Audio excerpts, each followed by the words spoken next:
Hey everyone, it's Brett from Hope to Prosper. I'm coming to you from Red Rock Conservation Area in St. George, Utah. It's a fun little hike, very pretty. Been here twice now. Love it, love St. George. All right, I will talk to you soon. Wanted to talk today about kind of an awkward subject, and that is updating your LinkedIn profile after you retire. I had just kind of left it alone for the last 9 months. Never really thought about updating it. Put the end date on my last job on there, but that was about it. I just left it that way. And part of the reason I did that was because technically I was still unemployed, and so I didn't want it to appear like I had gone off the reservation. And so I just left it that way while I was job seeking, so to speak. And it was kind of weird. What happened was I kept getting all these sales calls and people trying to sell me cloud services and security audits and all kinds of stuff, based on my title, my last job. And finally, one of the salesmen said he got my information off LinkedIn. And I thought, oh, that's why people are still trying to sell me stuff. They still think I'm working. So 2 days ago, I went on there and I updated my LinkedIn profile to have all my Hope to Prosper stuff on it, my YouTube channel and blog and things of that sort. And I changed my title from IT manager to creator and entrepreneur. So that's my new title. And I kind of got a kick out of that. I had a good time doing it. Like I said, I had just left it alone for all that time, and it was in need of being updated. And LinkedIn's kind of a weird social media. I've heard it called creepy. I've heard it called cringy. It's kind of weird how you have to, you basically have to have a LinkedIn profile if you're an employee nowadays. You can't hardly apply for a job without having it. I've been told if you don't have one and they look you up, that's like, might just get you bounced right there. And then a lot of them ask for your profile when you apply.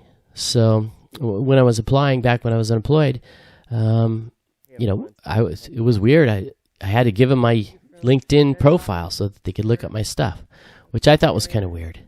So LinkedIn does seem kind of cringy or creepy or weird, And during all these layoffs, ironically, LinkedIn's one of the ones who just laid 700 people off a couple days ago. During all these layoffs, people actually have to go on LinkedIn and thank their employer for getting laid off. It's kind of a bizarre thing. So I'm glad that I'm no longer employed and have to deal with that kind of stuff. And I'm glad that I'm not on LinkedIn, for a purpose now. Now I just kind of keep up with my old coworkers on there, and I don't go on there very often. So anyways, updating it's kind of weird. How do you handle it? Do you say, I know a lot of people just say, hey, I'm retired, that's it. I chose instead to, promote my my blog and my YouTube channel and some of my other little ventures. So it's still useful to me in that way. But it's definitely not one of my favorite forms of social media, and I could see my interaction dwindling with it now that I'm no longer an employee. One thing I really did like about LinkedIn, and one of the reasons I actually still go to it sometimes, even though I don't post a lot, is they have a pretty good news section. And so it's a quick way to catch up on, the news that's relevant to the corporate world without, a bunch of political bias and other BS. So I did like their news section a lot, and that's something I still actually watch to this day. So beyond updating my LinkedIn profile, another thing I did that I'm really happy about is I created some YouTube business cards.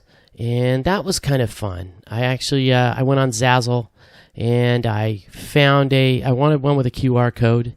And so I found a design that was specific to YouTube creators and it had a QR code.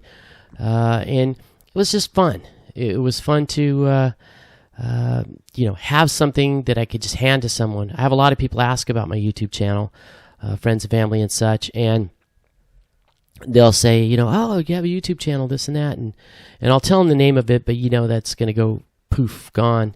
And they're not going to remember it. So now I actually can hand them a card and they think it's funny. They think it's a crack up. So that's a fun little conversation starter, and it's something that I've enjoyed doing. And if you're a content creator, it's something you ought to consider for, $30-$40. It's worth it to have something you could actually hand somebody. I know I'm kind of old school, but it still has a purpose. So business cards. So that's all I have for you today. This is a short one. I just wanted to check in with you about YouTube and see what you guys think about it. Please leave me some comments, what you did with your YouTube channel. So maybe I'll have some ideas for the future. And I wanted to thank everybody who is liking and subscribing to my channel. I've seen some growth, and I appreciate you guys. Appreciate you as viewers a lot. I know I tell you that, and I really mean it. And so that's it. I wish you all health, happiness, and prosperity in your lives. And I hope you have an awesome day. We will see you next week.